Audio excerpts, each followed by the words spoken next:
जय हिंद। नमस्कार दोस्तों, मैं निरंजन स्वागत करता हूं आपके अपने यूट्यूब चैनल। दोस्त आज के जो क्वेश्चन रहने वाले हैं हिस्ट्री, जो कि मोस्ट इंपोर्टेंट रहने वाले हैं, वेरी वेरी मोस्ट इंपोर्टेंट है। आप किसी भी एग्जाम की तैयारी कर रहे हैं, चैनल पर नए हैं तो चैनल को लाइक और सब्सक्राइब से जरूर करिएगा।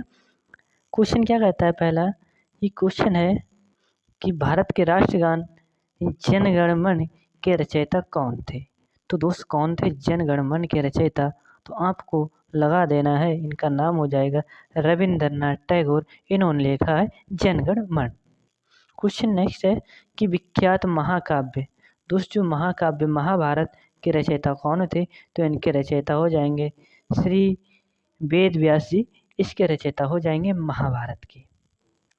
क्वेश्चन है किन दो स्थानों के बीच हिमसागर एक्सप्रेस चलती है? मोस्ट इंपोर्टेंट होगा।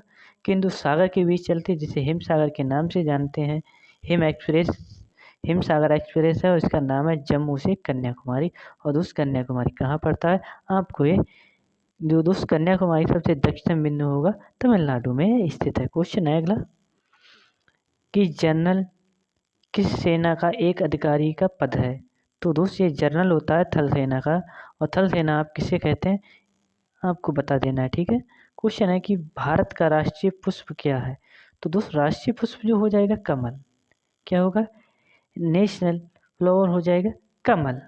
क्वेश्चन अगला है कि शिक्षक दिवस कब मनाया जाता है? शिक्षक दिवस है दोस्त 5 सितंबर को मनाया जाता है शिक्षक दिवस।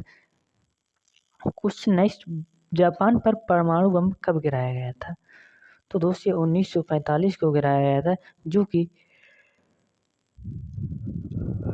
हिरोशिमा पर यह गिराया गया था। क्षमा चाहूँगा दोस्त। क्वेश्चन है हिरोशिमा पर गिराया गया था, विश्व युद्ध कब लड़ा गया था? अब दोस्त 1914 से 1918 तक ये लड़ा गया था विश्व युद्ध। उसी समय परमाणु बम गिराया गया था उसके दो शहरों पर, हिरोशिमा और नागासाकी पर, ठीक है। एक का नाम था लिटिल बॉय, दूसरे का नाम था फैट मैन। उनके जो परमाणु बम थे उनके नाम थे दोस्त, ठीक है। क्वेश्चन अगला है किसे भारत का नेपोलियन कहा जाता था? तो दोस्त समुद्रगुप्त को कहा जाता है और उसी को सिक्कों पर बीड़ा बजाते हुए दिखाया गया है।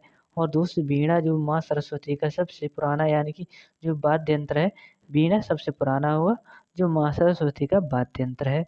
और दोस्त इसे जो नेपोलियन कहा था भारत का, जो विंसेंट स्मिथ था, उसने कहा था भारत का नेपोलियन।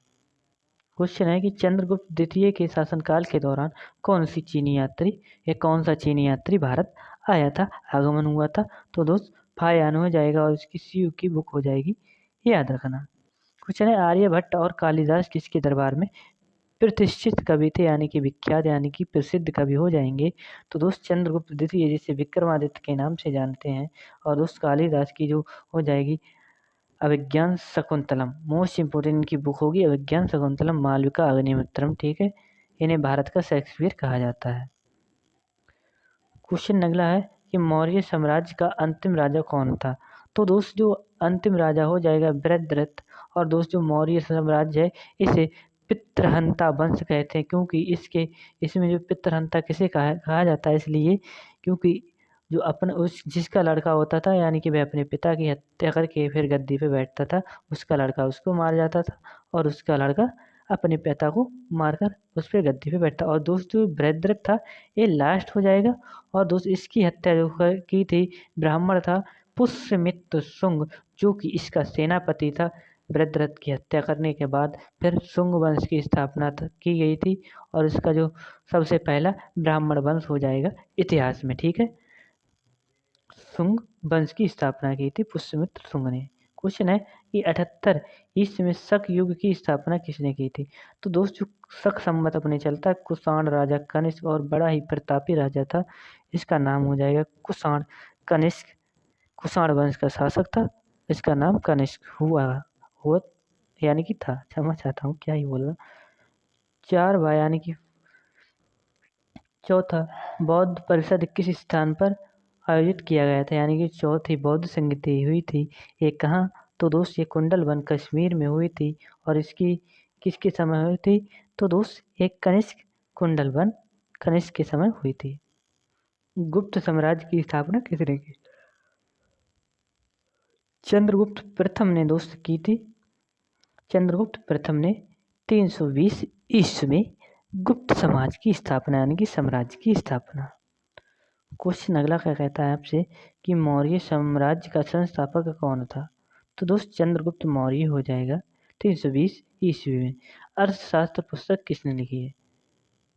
तो जो कौटिल्य यानी कि चाणक्य, जिसे विष्णुगुप्त के भी नाम से जानते हैं, चाणक्य, कौटिल्य और विष्णुगुप्त भी कह सकते हैं। ठीक है। क्वेश्चन है चंद्रगुप्त मौर्य के शासनकाल में कौन सा यूनानी यात्री भारत आया और उसने इंडिका पुस्तक लिखी। और दोस्त ये मेगस्थनीज हो जाएगा, जिसने इंडिका पुस्तक लिखी है। कौन सी इंडिका बुक लिखी है मेगस्थनीज ने, जो कि एक यूनानी यात्री था यानी कि एक विदेशी था। अशोक ने कलिंग युद्ध किस वर्ष लड़ा था। तो दोस्त 261 बीसी में इसने लड़ा था, 261 बीसी में, याद रखना। और इसने इसी के कारण क्या बौद्ध धर्म अपना लिया था। ठीक है। क्वेश्चन अगला कहता है आपसे कि माउंट आबू में कौन सा जैन मंदिर जैन धर्म का प्रसिद्ध धार्मिक स्थल है। तो दोस्तों ये जैन धर्म के लिए हो जाएगा और इसका माउंट आबू का जो दिलवाड़ा मंदिर होगा मोस्ट इम्पोर्टेंट हो जाएगा। माउंट आबू कहाँ पड़ता है आपको बता देना है कि बिंबिसार और अजातशत्रु किस वंश के शासक थे। तो ये दोस्त हर्यक वंश के हो जाएंगे। नंद वंश की स्थापना किसने की थी। तो महापद्म नंद हो जाएंगे 382 ईस्वी में। और दोस्त चंद्रगुप्त मौर्य ने जो 320 ईस्वी में उसकी स्थापना की थी गुप्त वंश की, और 382 ईस्वी में महापद्म नंद ने नंद वंश की स्थापना की थी। क्वेश्चन है कि सिकंदर ने 326 ईसा पूर्व में पोरस को किस युद्ध में हराया था। तो दोस्तों हाइडेपेस से कहते हैं, बिथिस्ता का युद्ध भी कहते हैं, जो कि बिथिस्ता का पुराना नाम हो जाएगा झेलम का। बिथिस्ता वर्तमान नाम इसका झेलम है, और हाइडेपेस का युद्ध जिसे कह सकते हैं, यानी कि बिथिस्ता का भी युद्ध 326 ईस्वी में लड़ा था सिकंदर व पोरस के मध्य। आई होप आपको सेशन पसंद आया तो सेशन को लाइक और शेयर जरूर करिए। मिलते हैं अगली क्लास में, तब तक के लिए जय हिंद जय भारत।